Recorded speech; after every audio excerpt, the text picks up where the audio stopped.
Following the initial fall of man, we see characters throughout the Bible going through the struggle and repeating this cry for deliverance. And the ones who looked to the Lord for deliverance were the ones who received it. In this song, 3 specific people are highlighted: Noah, Miriam, and David. The first character that sings is Noah. God raised up Noah, a good, faithful man, to build an ark to preserve humanity in the great flood that would destroy a world full of wickedness. We see that through Noah's obedience and faith to do the work and believe God, God was faithful to fulfill his word. He brought the flood as he promised, and after the flood made all things new and made a covenant to never destroy the earth with a flood again. Then we hear from Miriam, who tells a story of how the Israelites were stuck in bondage, having to serve these Egyptians in harsh labor.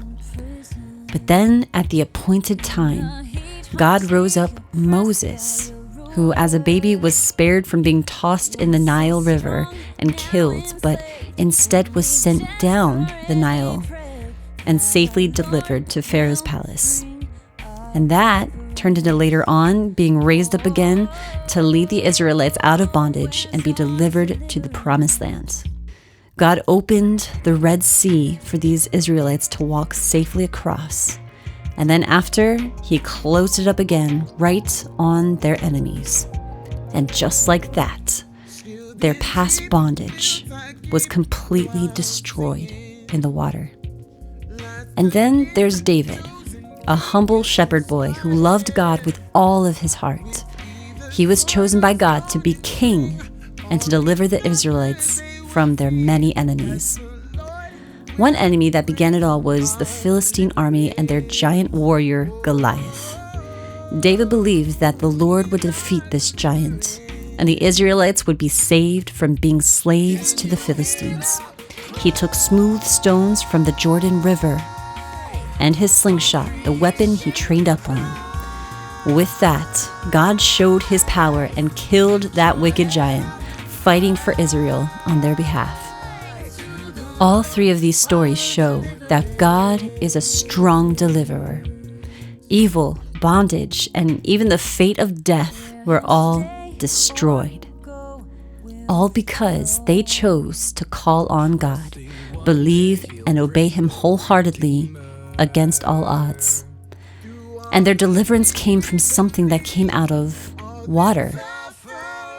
See, this picture of water is significant. Water represents a washing away. What came from the water led God's people to freedom.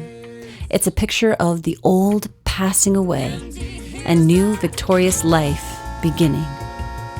And after the miraculous display of his power, God met them with a covenant, a promise to protect and walk with them from there on out.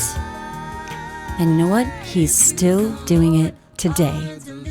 When you cry out to the Lord and stand up for his cause, that is what makes deliverance take place.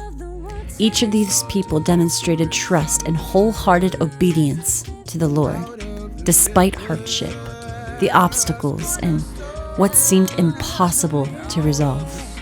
Our God is still creating stories just like that today. He's a God of miracles, and he's able and willing to deliver people out of their bondage, wash away the past, and make things completely new. Whether it's addiction, infirmity, mental illness, conflicts, barely surviving life, or ultimately death, God even makes a way for us to be free from death. And in the next song, it'll talk about who God chose for that ultimate task. It's coming, so keep listening. It's going to get even more exciting, but for this early song, I kept the music chill because all the characters, they walked through this dry wilderness where it seemed like nothing much was happening. But we're going to build it up to the most exciting deliverance that could ever happen. So stay tuned.